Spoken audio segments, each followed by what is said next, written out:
going to be doing Nightmare Dungeons. You want to talk a bit about that? Yeah. So yeah, Joe, do you have anything you want to talk about for Nightmare Dungeons first? You know, Nightmare Dungeons are, we're going to talk again. We're going to talk about beta feedback at the end of the show here, or near the end of the show. But Nightmare Dungeons are our key dungeon replayability system for the later part of the game, right? And you're going to get sigils, and Joe's going to talk a little bit about the sigils. But we're really excited for players to get to check out all of the cool ways that the dungeons can really be transformed by the Nightmare Dungeon system. Yeah, so first up, Nightmare Dungeons, very, very exciting system. Players haven't had a chance to play these in our betas yet, but as they get into the endgame content, start going through World Tiers 3 and 4, you'll begin to see, you'll gain access to some of your first sigils, which are primarily initially earned by completing Whispers of the Dead, one of our other overworld content features that players will be able to engage with. Now, sigils are really interesting in that they are tied to a level when you find them, which is going to affect the level of the monsters inside that space. They have various afflictions, which we've talked a little bit about in streams in the past. These are going to modify the way that level rolls out. But Nightmare Sigils, when they are activated, after you collect one, is going to basically open up a portal near an existing side dungeon. And in the pre-release version of Diablo 4 and additional seasons, we basically select a subset of all of the side dungeons of the game that can become Nightmare Dungeons for that period. So players become more familiar with a set number of these because they know that they can be populated with these Nightmare Dungeon experiences. So you might already know, whether it's Annex Claim or whatever it is, what the layout of a given dungeon might look like normally. But Nightmare Sigil is going to change that by introducing these new afflictions and then also these greater afflictions. We showed earlier in the video, like this, right now actually, we're looking at this hell portal, nightmare portal that can open up and basically spawn in all these monsters from other monster families. It might not be native to that dungeon, which is pretty cool in that we like the idea that players are going to have to kind of deal with these new different threats than what they're typically used to as part of that encounter.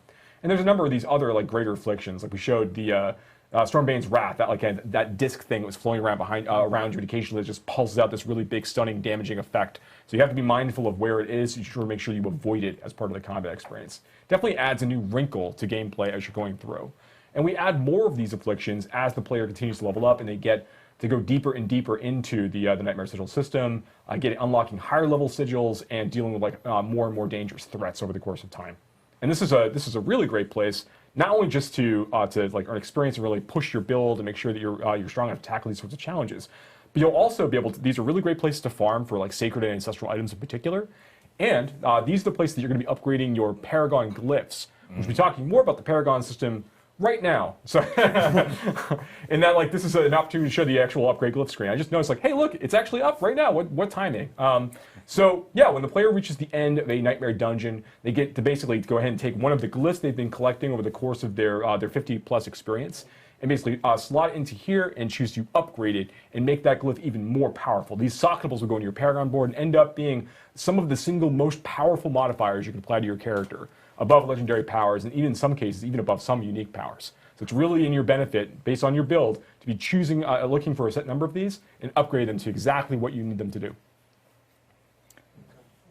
And so the sigils that we're getting, what I noticed is that if you get some afflictions that you don't particularly care about, we have the ability to salvage some in order to craft sigils of our own, right? I think it's a 4-to-1 ratio, is that right? Yeah, just about. So you'll be able to get a lot of these different sigils by going through Nightmare Dungeons, completing Whispers, and through other content. If you're finding sigils that you don't really want or don't really want to run, because maybe we're going to have enemies inside are going to do additional lightning damage, but you don't have a lot of lightning resist on your build. Maybe you want to go ahead and salvage that back at the Occultist, take that down to its sigil dust, and use that to basically make new random sigils for you to go ahead and run with. This is ways for players to kind of push themselves a little further. They'll unlock higher level sigils they can craft through the system over the course of time, and it's another way to kind of reutilize some of the sigils you might not be as interested in running from time to time. Yeah, one thing I liked about the afflictions was it was making me make choices during the gameplay. Two that I can speak to, the nightmare gates that we were just showcasing. Let's say I'm in the middle of fighting an elite and I'm almost taking him down. I see that nightmare portal opening and I'm like, okay, should I take care of that before it starts spawning more monsters, or do I finish this fight first? I'm forced to make a decision, and I got to live with the consequences. If I think, maybe I should take him down, and then no, the fight becomes more challenging, and nope, I should have taken care of that gate first. Another one is, I forget the name, but it's some kind of blood cyst that starts to grow, and then if you just don't touch it, it eventually explodes in a huge area. Yeah. And it's either, okay, destroy it before it does that, or get the heck away as fast as possible. Again, making choices, and it's like, okay, I think I thought I had time to get away. Then I got crowd controlled, and then boom, one shot. So I like how it changes the dungeon experience depending on which of these afflictions that you get. Yeah, absolutely. And there's death counts in some of these as well. As time goes on, you get into the deeper ones. Where you got to be careful. You can't choose to just throw yourselves at these things. And if you're making mistakes, you have to really evaluate carefully how you're progressing. Yeah. Sure. That's true. So yeah, you got a chance to play through some of those. So yeah, Nightmare Dungeon is very exciting, and they'll go up beyond level 100 as well. Actually, wow. so this is a content type that you can actually fight up to creatures up to level 150. Actually, as part of the experience, based on how far you're able to push yourself as time goes on. So really excited about how far players can go with that. All right, now you're talking